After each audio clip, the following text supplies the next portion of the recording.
पूर्णिमा शिव महापुराण की कथा श्रवण करने का सौभाग्य अपन सभी को प्राप्त हुआ है। जो श्रोता भाई बहन भगवान शिव की पावन कथा को घर में बैठकर आस्था चैनल के माध्यम से, फेसबुक, यूट्यूब के माध्यम से श्रवण कर रहे हैं, बाबा आप सभी की मनोकामना पूर्ण करे। जो बच्चा बुद्धि से विकलांग हो, विद्या में कमजोर हो, परीक्षा हॉल में पेपर देते समय भूल जाता हो,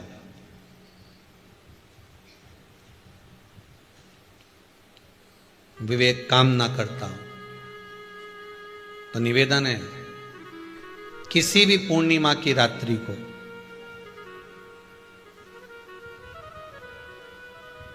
बारह बजे गाय के, गौ माता देसी गाय के जो 4 थन होते हैं, उन 4 थन में से जो आगे के थन होते हैं, 2 पीछे की ओर होते हैं, 2 आगे की ओर होते हैं, तो जो आगे के 2 थन हैं उस थन का दूध निकलवा लिया जाए और उस दूध का कोई भी मीठा पदार्थ बनाओ तो ठीक है, ना बनाओ तो उसी दूध में शक्कर मिलाकर पूर्णिमा की रात्रि को जो विवेक से कमजोर हो, बुद्धि से कमजोर हो, या याद करा हुआ सब भूल जाते हो, या आपके लिए भी है कोई चीज रखते हो भूल जाते हो, विवेक याद नहीं रहता, बुद्धि में इतना प्रबल बल नहीं आ पाता, याददाश्त कमजोर होती चली जा रही, तो किसी भी पूर्णिमा की रात्रि को 12 बजे गाय के आगे के 2 थन का दूध, उसमें कोई पदार्थ शक्कर गुड़ कुछ भी मिलाकर भगवान के चंद्रदेव की साक्षी में उसको पिला दिया जाए।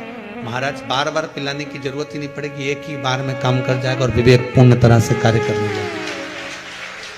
देसी गाय के आगे के 2 थन का दूध बड़ा प्रबल होता है।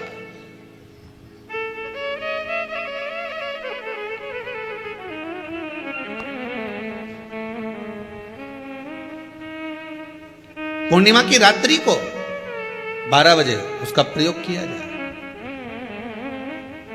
आप उस दूध को निकाल लो शाम के समय, रात्रि के समय ग्वाले से कहकर जिसके यहां पर देसी गाय हो वहां निकलवा कर उसको रखा जाए, उसका पान करा जाए। महाराज अगर किसी माता का पुत्र मान लो किसी नशे में डूबा हुआ है, कोई नशा कर रहा है और गलत नशा है, आपको लग रहा है कि ये नशे में डूबा हुआ है, आपको लग रहा है कि ये गलत जगह पर डूब गया है, आपको लग रहा है कि मदिरापान में, मांसाहार में या अधिक गांजा आदि का जो भी नशे होते हैं, जितने भी नशे उसमें डूब चुका है, और माँ उसको समझा रही है तू नशे में मत डूब, तू इस काम को मत कर, तू ये गलत कर्म मत कर। माँ उसको समझा कर हार गई, तो मेरा माताओं से निवेदन है आप उसको समझाना बंद कर दो, एक काम करना प्रारंभ कर दीजिए। हमें जो शिव महापुराण के माध्यम से शास्त्र कह रहा है कि आप 32 पूर्णिमा के व्रत प्रारंभ कर दो।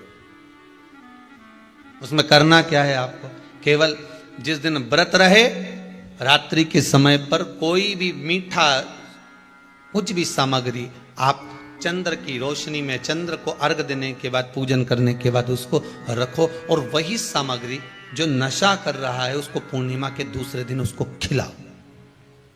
आप धीरे धीरे खिलाना चालू करेंगे, जिस नशे में वो डूबा हुआ उस नशे से वो छूटना प्रारंभ हो जाएगा। 2 पूर्णिमा व्रत करके तो देखो, तीसरे में तुम्हें जरूरत ही नहीं पड़ेगी, धीरे धीरे आप वो छूटना प्रारंभ हो जाएगा। पूर्णिमा का जो चंद्र है वो विशाल का है, और उस चंद्र की पूर्णता में हमारी अभिलाषाएं भी पूर्ण हो। आप आस्था चैनल के माध्यम से जितने लोग कथा सुन रहे हैं, फेसबुक यूट्यूब पर जितने कथा सुन रहे हैं, और कुबेरेश्वर धाम में जितने कथा सुन रहे हैं, आप में से कितने लोग हैं जो पूर्णिमा का व्रत करते हैं? जो माताएं करती हो जरा हाथ उठाइए।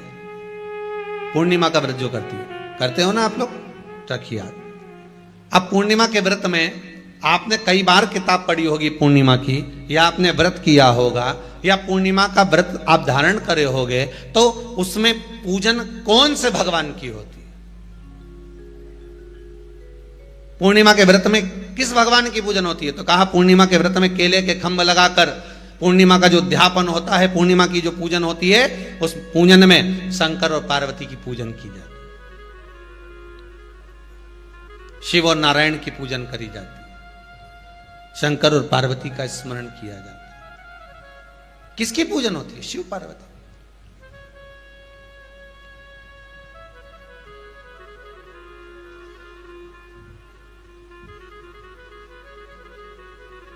क्यों शंकर और पार्वती का पूजन क्यों करा जाता है पूर्णिमा के व्रत में? क्योंकि शिव और माता पार्वती ही केवल एक ऐसे हैं जिन्होंने अपूर्ण लक्ष्मी को भी पूर्ण बना दिया था। किसको पूर्ण बनाया है? लक्ष्मी। पूर्णिमा के दिन अगर आप शंकर भगवान को एक लोटा पानी अगर शिव को समर्पित कर रहे हो, श्वेत पुष्प